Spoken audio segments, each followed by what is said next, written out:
पहले जिम जाऊं या पहले मैं सुबह वॉक करना शुरू करूं या मैं रन करना शुरू करूं, या मैं जैसे आपने गैदरिंग का बताया, क्योंकि क्या है मुझे जिम में गैदरिंग मिल जाएगी, but at the same time अगर मैं सुबह वॉक करने जा रहा हूँ तो मुझे 2-4 दिन तो मैं जाऊंगा, फिर मुझे थोड़ा सा एक मोटिवेशन भी चाहिए पीछे से कि मुझे कुछ तो मोटिवेट करे वहां पे जाने के लिए। एक मैं और किसी का भी इंटरव्यू सुन रहा था तो उन्होंने एक बताया कि यार मेरे को सबसे पहले सिर्फ आदत डलवानी थी। तो आदत डलवाने के लिए मैंने क्या किया, मैं सिर्फ जिम गया 1 महीना और मैं वहां जाता था, गप्पे मारता था और आ जाता था। बिल्कुल सही। ऐसे मैंने अपनी जिम जाने की ही आदत बनाई पहले, और उसके बाद फिर धीमे धीमे धीमे मैंने शुरू करा। तो मेरे लिए सबसे बड़ा चैलेंज तो ये था कि मैं जिम कैसे जाऊं।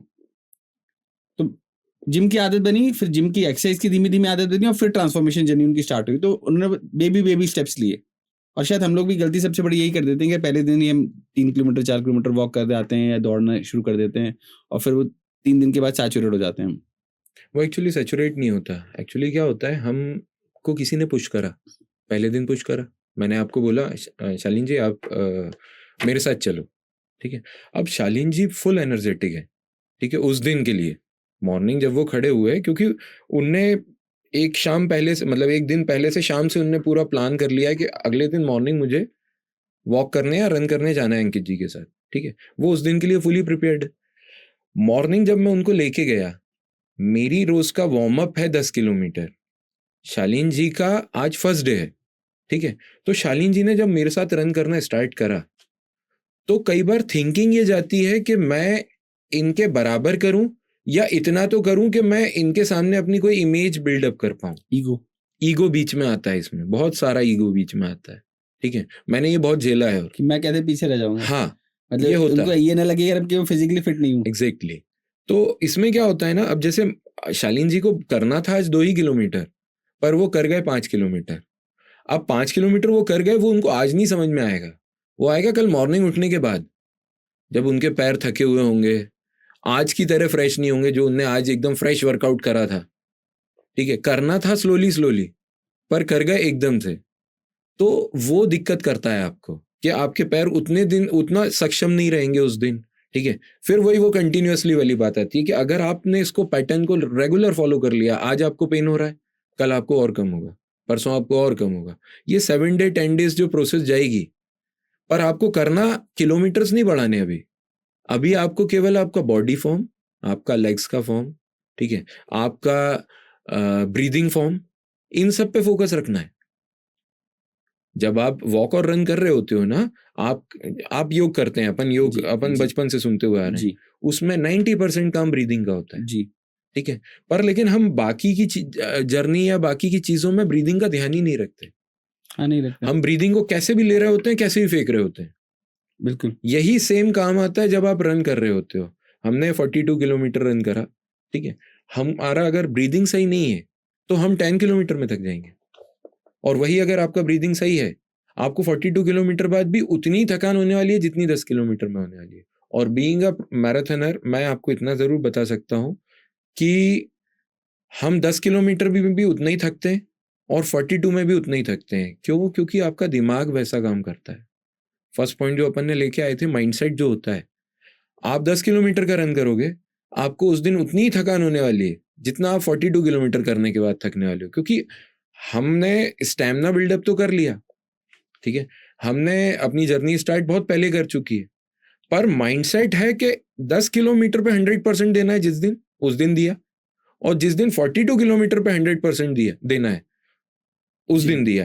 10 किलोमीटर में 7 किलोमीटर बाद जब आप रन करना स्टार्ट करोगे, आपको 3 किलोमीटर बाद आपकी फिनिशिंग लाइन दिखती है ना, आप और तेज रन करते हो, ठीक है। जितना स्टेमिना है 7 किलोमीटर के बाद लगता है। सेम ऐसी 42 किलोमीटर के बाद 35 जैसी, 42 किलोमीटर में 35 किलोमीटर जैसी क्रॉस होता है, 7 किलोमीटर लास्ट आप अपना 100% देते हो। तो आपका जो बॉडी में जितना फ्यूल है वो आप उस 3 किलोमीटर में भी उतना ही फेंकोगे, यहाँ 7 किलोमीटर में भी उतना ही फेंकोगे। राइट। जैसे आपको कभी स्टार्ट करनी है ये जर्नी, जैसे आपने सोचा कि इसके बारे में स्टार्ट करना है, आप पहले दिन गए, आपने 100 मीटर वॉक करा, ठीक है, सेकेंड डे गए। अच्छा, इन सब के साथ में आपको हाइड्रेशन का भी उतना ही ध्यान रखना है। अगर आपका हाइड्रेशन लूज होगा तो आप यहाँ परफॉर्म नहीं कर पाओगे। कई लोग क्या करते हैं, मॉर्निंग वॉक करने गए, ठीक है, पर लेके कुछ नहीं गए, ना पानी की बोतल लेके गए, ना कुछ लेके गए, कोई नहीं लेके जाता। आपकी बॉडी फ्यूल अप ही नहीं होगी। लेकिन आपको 100 मीटर में भी उतना ही पानी लगना है, ये आप मान के चलो, ठीक है। 500 मीटर में भी उतना ही पानी लगना है। उस पानी की क्वांटिटी फिर 1 किलोमीटर के बाद बढ़ती जाएगी। शुरू में क्या होता है, आपकी बॉडी सबसे पहले पानी कम करती है, ठीक है। आपके शरीर से पानी कम हो रहा होता है, आपका वेट लॉस हो रहा होता है। तो जैसे आपको आपका फिजिकल वर्कआउट स्टार्ट करना है, ठीक है, तो सबसे पहले आप जैसे फर्स्ट डे गए, आपने 500 मीटर वॉक करा, 250 मीटर गए, 250 मीटर वापस आ गए, आधा किलोमीटर हो गया। धीरे धीरे ये 7 दिन बीतेंगे, आपको खुद बॉडी आपकी बोलने लगेगी कि और चल ले। आप 1 किलोमीटर गए, 2 किलोमीटर गए, ठीक है। फिर धीरे धीरे ये 5 किलोमीटर होगा। फिर आप 5 किलोमीटर वॉक करके आएंगे किसी दिन, फिर आपको लगेगा कि अब मैं वॉक और रन मिक्स करता हूँ, ठीक है। मतलब पहले दिन एकदम से रनिंग नहीं शुरू करना। नहीं, एकदम से कोई रन स्टार्ट नहीं करना। सबसे पहले आप वॉक ही स्टार्ट करिए, ठीक है।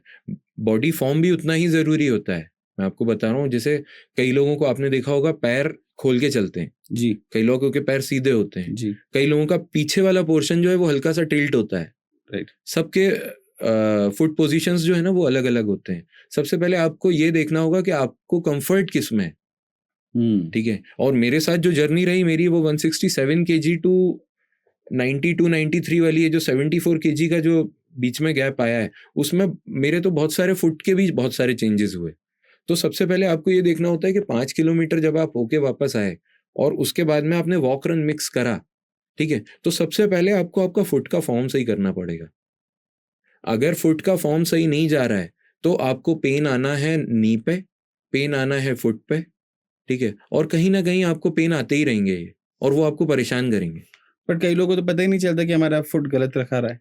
नहीं, तो यही तो मैं बोल रहा हूँ आपको कि ये सबसे पहले आपको ये जज करना बहुत ज़रूरी है कि आपका फॉर्म क्या है। तो ये कैसे जज करेंगे इसको? आपको जज मतलब या तो कोई दूसरा देख सकता है इसको, या कोई अच्छा ट्रेनर देख सकता है इसको, या फिर आप वॉक ही करो। आप वॉक ही करो। अगर आपको पेन आ रहा है दैट मीन्स आपका फुट का फॉर्म गलत है, आपके जो पैर चल रहे हैं वो गलत चल रहे हैं। एक अच्छा रनर से आप कभी भी पूछोगे ना ये चीज़, तो वो आपको ये बात बताएगा कि अगर आपका फुट का फॉर्म गलत है तो आपके पैर में पेन आ रहा है। Body weight is another matter, जी पर लेकिन आपका कम डिस्टेंस में अगर आपके पैर में पेन आ रहा है, तो या तो कई बार होता है पैर हमको ऐसे रखना होता है जी, रन करते समय, ठीक ठीक है। है, कई लोग ऐसे रख देते हैं, तो यहाँ नी पे पेन आया, ठीक है। ओके। पैर की पोजीशनिंग ये है और रख दिया आपने ये है, तो पूरा बॉडी का वेट कहाँ आया, इस पे आया, बिल्कुल। क्योंकि फुट तो फ्री था, ठीक है ना। वेट पूरा इसने ले लिया, तो यहाँ पेन आया, ठीक है। ये जब बाहर की तरफ ऐसे आपने रन करा, ठीक है, तो अंदर की तरफ पेन आया। आप देखना अलग अलग जगह पेन आएंगे नी में, जी वो आते ही केवल इसलिए हैं क्योंकि आपका बॉडी फॉर्म गलत है। आपको वहां रुकने की जरूरत है और अपने फॉर्म को थोड़ा एनालाइज सा करना है। एनालाइज करना है, फिर आपको आगे जाना है, ठीक है। या फिर मैं तो ये बोलूंगा कि अगर आपका वेट इनफ है, बहुत ज्यादा है, तो नी कैप के साथ वॉक करिए, रन करिए। नी कैप भी लेकिन आपको पेन देगी। आपका बॉडी फॉर्म सही होना, आपका लेग का फॉर्म सही होना, आपका फुट का फॉर्म सही होना उतना ही जरूरी होता है। आप मान के चलिए, नहीं तो आप इससे आगे रन नहीं कर पाएंगे।